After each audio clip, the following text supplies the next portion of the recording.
బులెటిన్లో మరో breaking news చూస్తున్నాం. నారాయణపేట జిల్లా మాకనూరు ఘటనపై తెలంగాణ హైకోర్టు ఆగ్రహం వ్యక్తం చేసింది. మాకనూరు జెడ్పీ హైస్కూల్లో కలుషిత ఆహారం తిని అనేక మంది అస్వస్థతకు గురైన సంగతి తెలిసిందే. అధికారులు నిద్రపోతున్నారని ప్రశ్నించింది హైకోర్టు.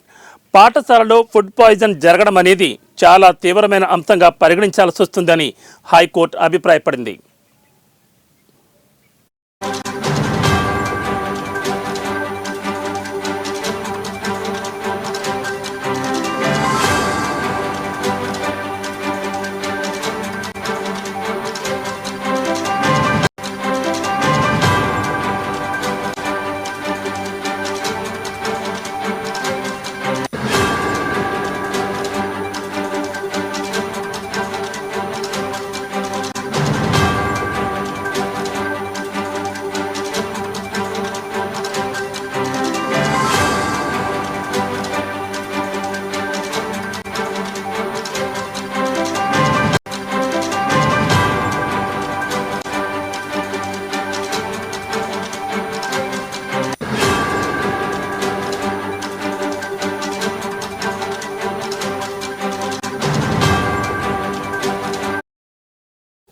వారంలో 3 సార్లు కలుషిత ఆహారం తిని విద్యార్థులు అస్వస్థతకు గురవుతుంటే అధికారులు ఏం చేస్తున్నారని హైకోర్టు ప్రశ్నించింది.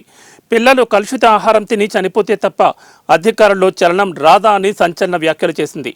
రాష్ట్ర ప్రభుత్వం కూడా ఇలాంటి ఘటనలను సీరియస్గా తీసుకోవడం లేదని తెలిపింది. వారం రోజుల్లో కౌంటర్ వేస్తామన్న ప్రభుత్వ న్యాయవాదిపై ఉన్నత న్యాయస్థానం ఆగ్రహం వ్యక్తం చేసింది.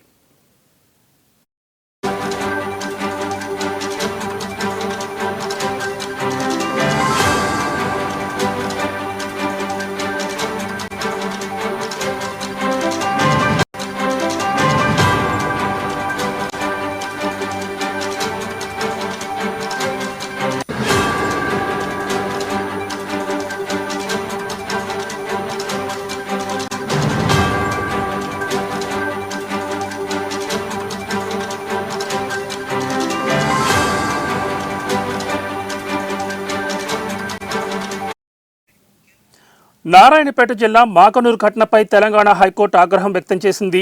మాకనూరు జెడ్పీ హైస్కూల్లో కలుషిత ఆహారం తిని అనేక మంది అస్వస్థతకు గురైన సంగతి తెలిసిందే. అధికారులు నిద్రపోతున్నారని హైకోర్టు ప్రశ్నించింది. పాఠశాలలో ఫుడ్ పాయిజన్ జరగడం అనేది చాలా తీవ్రమైన అంశంగా పరిగణించాల్సి వస్తుందని హైకోర్టు అభిప్రాయపడింది.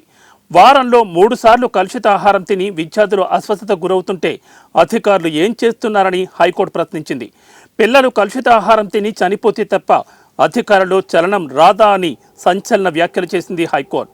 రాష్ట్ర ప్రభుత్వం కూడా ఇలాంటి ఘటనలను సీరియస్గా తీసుకోవడం లేదని తెలిపింది.